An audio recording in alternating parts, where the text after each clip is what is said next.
আসসালামু আলাইকুম সবাইকে নতুন বছরের অনেক অনেক শুভেচ্ছা। কেমন আছেন সবাই? আমি আলহামদুলিল্লাহ অনেক বেশি ভালো আছি।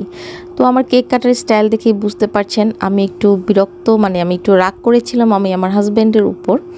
তো তার কারণে আমি এইভাবে কেকটা কাটছিলাম। আসলে আমাদের দুপুরে আজকে লাঞ্চ করার কথা ছিল, তো ও কাজের কারণে বাইরে গিয়েছিল আর আস্তে আস্তে সন্ধ্যাবেলায় সে চলে এসেছে। তো আমি অনেক বেশি রাগ ছিলাম তার উপর। তার কারণে আমাকে অনেক রিকোয়েস্ট করে দেন সন্ধ্যায় বের করলো। আর যেহেতু দুপুরবেলা বের হয়নি তো প্ল্যানিং চেঞ্জ, তো আজকে চলে আসলাম খাউসানে। অনেক দিন থেকে ভাবছিলাম খাউসানে আসবো, আসি করে আসা হচ্ছিল না। খাউসান হচ্ছে বেসিক্যালি থাইল্যান্ডের একটা জনপ্রিয় জায়গার নাম, তার কারণেই এটার নাম করা হয়েছে খাউসান। আর মেবি এখানে ব্যাংকক আর থাইল্যান্ডের ফুডগুলোই পাওয়া যায়। তো আজকে আমি ফার্স্ট টাইম টেস্ট করব এবং আপনাদের সাথে শেয়ার করব অবশ্যই কেমন লাগছে। তো থাইল্যান্ডের জনপ্রিয় একটা যানবাহন টুকটুক, তো এই টুকটুকটাও এখানে হাফ খুব সুন্দর করে বসিয়েছে। আর ডেকোরেশনগুলো ভালোই ছিল, আমার কাছে মোটামুটি ভালোই লেগেছে। খুব সুন্দর একটা থাইল্যান্ডের একটা ভাইব এনেছে এখানে। তো আমি আসতেই খাবার অর্ডার দিয়ে দিলাম। তো আমি এখানে আজকে আমরা এখানে প্রন টেম্পুরা, তারপর হচ্ছে টমিয়াম স্যুপ অর্ডার দিয়েছি। তারপর আমরা এখানে ব্যাংকক স্টাইলের একটা স্প্যাগেটি অর চাউমিনটা ট্রাই করব।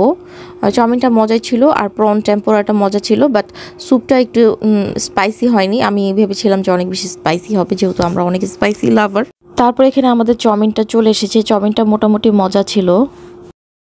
আর এই তো সবশেষে আমি এখানে কোকোনাট আইসক্রিমটা অর্ডার দিয়েছি। তো আমি এখানে খাচ্ছিলাম আর আমিরকেও খাওয়াচ্ছিলাম। আর আমিরকে আমি বলছিলাম যে দেখেছো আমি তোমাকে কত ভালোবাসি, আমি তোমাকে খাইয়ে দিই।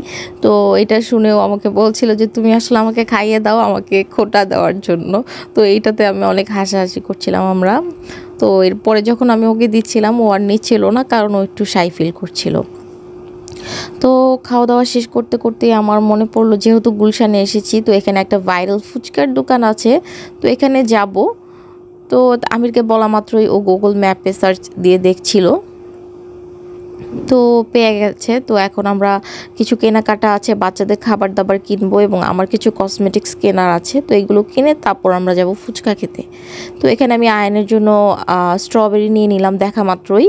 আর হচ্ছে আমার বাচ্চারা সসেস, চিকেন বল, এই সমুচা এই ধরনের খাবার খেতে পছন্দ করে, তো ওদের জন্য এগুলো নিয়ে নিয়েছি। আর আমার কিছু কসমেটিক্স কেনার ছিল, তো ওগুলো আমি কিনে নিলাম।